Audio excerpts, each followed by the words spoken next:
بسم اللہ الرحمن الرحیم۔ حضرت ابراہیم علیہ السلام۔ قرآن پاک کے رشد و ہدایت کا پیغام چونکہ ابراہیمی ملت کا پیغام ہے، اس لیے قرآن پاک میں جگہ جگہ حضرت ابراہیم علیہ السلام کا ذکر کیا گیا ہے،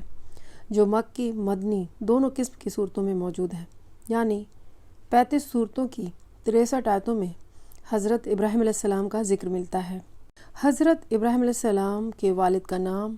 آزر تھا، اور جو کہ بت پرست تھے اور بت بنا کے بیچا کرتے تھے۔ حضرت ابراہیم کی حالات کے ساتھ ان کے بھتیجے حضرت لوط علیہ السلام اور ان کے بیٹے حضرت اسماعیل علیہ السلام اور حضرت اسماعیل علیہ السلام کے واقعات بھی وابستہ ہیں۔ ان تینوں پیغمبروں کی تفصیلی حالات ان کے تذکروں میں بیان کیے گئے ہیں، یہاں صرف حضرت ابراہیم علیہ السلام کی حالات کے تحت ہم ذکر کریں گے۔ حضرت ابراہیم علیہ السلام کی شان کی اس عظمت کے پیش نظر جو نبیوں اور رسولوں کے درمیان ان کو حاصل ہے، قرآن مجید میں ان کی واقعات کو الگ الگ اسلوب کے ساتھ جگہ جگہ بیان کیا گیا ہے۔ ایک جگہ پر اگر تھوڑے میں ذکر ہے تو دوسری جگہ تفصیلی سے تذکرہ کیا گیا ہے، اور کچھ جگہوں پر ان کی شان اور خوبی کو سامنے رکھ کر ان کی شخصیت کو نمایاں کیا گیا ہے۔ تورات یہ بتاتی ہے کہ حضرت ابراہیم علیہ السلام عراق کے قصبہ ار کے باشندے تھے اور اہل فدان میں سے تھے، اور ان کی قوم بہت بت پرست تھی، جبکہ انجیل میں صاف لکھا ہے کہ ان کے والد نجاری کا پیشہ کرتے تھے اور اپنی قوم کے الگ الگ قبیلوں کے لیے لکڑی کے بت بناتے اور بیچا کرتے تھے۔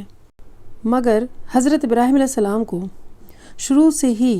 حق کی بصیرت اور رشد و ہدایت عطا فرمائی، اور یہ یقین رکھتے تھے کہ وہ بت نہ دیکھ سکتے ہیں، نہ سن سکتے ہیں، اور نہ کسی کو پکار و جواب دے سکتے ہیں، اور نہ نفع و نقصان کا ان سے کوئی واسطہ ہے، اور نہ لکڑی کے کھلونے اور دوسری بنی ہوئی چیزوں کے اور ان کے بیچ کوئی فرق اور امتیاز ہے۔ وہ صبح و شام آنکھ سے دیکھتے تھے کہ ان بے جان مورتیوں کو میرا باپ اپنے ہاتھوں سے بناتا ہے اور گڑھتا رہتا ہے، اور جس طرح اس کا دل چاہتا ہے ناک کان آنکھیں گڑھ دیتا ہے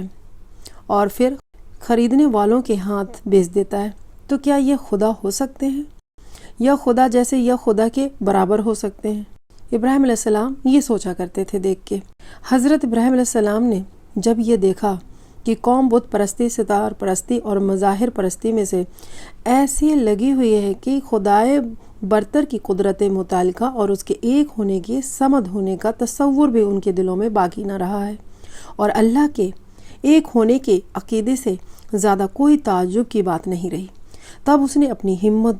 چست کی اور ذات واحد کے بھروسے پر ان کے سامنے دین کا حق پیغام رکھا اور اعلان کیا،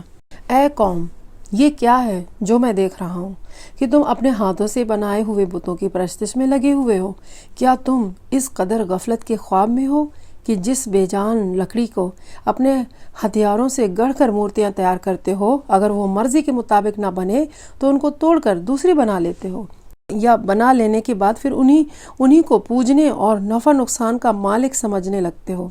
تم اس خرافات سے باز آ جاؤ، اللہ کی توحید کے نظم گاؤ اور اس ایک حقیقی مالک کے سامنے سر نیاز جھکاؤ جو میرا، تمہارا اور کل کائنات کا خالق و مالک ہے۔ مگر قوم نے اس کے آواز پر بالکل دھیان نہ دیا، اور چونکہ حق سننے والے کان اور حق دیکھنے والی نگاہیں سے محروم تھی، اس لیے اس نے جلیل و قدر پیغمبر کی دعوت حق کا مذاق اڑایا اور زیادہ سے زیادہ سرکشی کا مظاہرہ کیا۔ حضرت ابراہیم علیہ السلام دیکھ رہے تھے کہ شرک کا سب سے بڑا مرکز خود ان کے گھر میں قائم ہے، اور آزر کی بت پرستی اور بت سازی پوری قوم کے لیے ایک دھری بنی ہوئی ہے۔ اس لیے فطرت کا تقاضا یہ ہے کہ حق کی دعوت اور سچائی کے پیغام کی فرض کی ادائیگی کی شروعات گھر سے ہونی چاہیے۔ اس لیے حضرت ابراہیم علیہ السلام نے سب سے پہلے اپنے والد آزر ہی کو مخاطب کیا اور فرمایا، اے میرے ابا، خدا پرستی اور معرفت الہی کے لیے جو راستہ تو نے اپنایا ہے اور جسے آپ باپ دادا کا پرانا راستہ بتاتے ہیں، یہ گمراہی اور باطل پرستی کا راستہ ہے، اور سیدھا راستہ راہ حق صرف وہی ہے جس کی میں دعوت دے رہا ہوں۔ اے میرے ابا، اے والد، توحید ہی نجات کا سر چشمہ ہے، نہ کہ تیرے ہاتھ کے بنائے گئے بتوں کی پوجا اور عبادت۔ اس راہ کو چھوڑ کر حق اور توحید کے راستے کو مضبوطی کے ساتھ اختیار کر تاکہ تجھ کو اللہ کی رضا اور دنیا اور آخرت کی سعادت حاصل ہو۔ مگر افسوس کہ آزر پر حضرت ابراہیم علیہ السلام کی نصیحتوں کا بالکل کوئی اثر نہیں ہوا، بلکہ حق قبول کرنے کے بجائے آزر نے بیٹے کو دھمکانا شروع کیا۔ کہنے لگا کہ اے ابراہیم، اگر تو بتوں کی برائی سے باز نہ آئے گا تو میں تجھ کو پتھر مار مار کر ہلاک کر دوں گا۔ حضرت ابراہیم علیہ السلام نے جب یہ دیکھا کہ معاملہ حد سے آگے بڑھ گیا ہے اور ایک طرف اگر باپ کے احترام کا معاملہ ہے تو دوسری طرف فرض کی ادائیگی حق کی حمایت اور اللہ کے حکم کی اطاعت کا سوال، تو انہوں نے سوچا اور آخر وہی کیا جو ایسے اونچے انسان اور اللہ کی پیغمبر کے شایان شان تھا۔ انہوں نے باپ کی سختی کا جواب سختی سے نہیں دیا، حقیر سمجھنے اور ذلیل کرنے کا رویہ نہیں برتا، بلکہ نہیں لطف و کرم اور اچھے اخلاق کے ساتھ یہ جواب دیے، اے والد، اگر میری بات کا یہی جواب ہے تو آج سے میرا اور تیرا سلام۔ میں اللہ کے سچے دین اور اس کے پیغام حق کو نہیں چھوڑ سکتا اور کسی حالت میں بتوں کی پرستش نہیں کر سکتا۔ میں آج تجھ سے جدا ہوتا ہوں، مگر غائبانہ بارگاہ الہی میں بخشش طلب کرتا رہوں گا تاکہ تجھ کو ہدایت نصیب ہو اور تو اللہ کے عذاب سے نجات پا جائے۔ باپ اور بیٹے کے درمیان جب میل کی کوئی شکل نہ بنی اور آزر نے کسی طرح ابراہیم کی رشد و ہدایت کو قبول نہ کیا تو حضرت ابراہیم علیہ السلام نے آزر سے جدائی اختیار کر لی اور اپنے حق کی دعوت اور رسالت کے پیغام کو پھیلا دیا، اور اب صرف آزر ہی مخاطب نہ رہا بلکہ پوری قوم کو مخاطب بنا لیا۔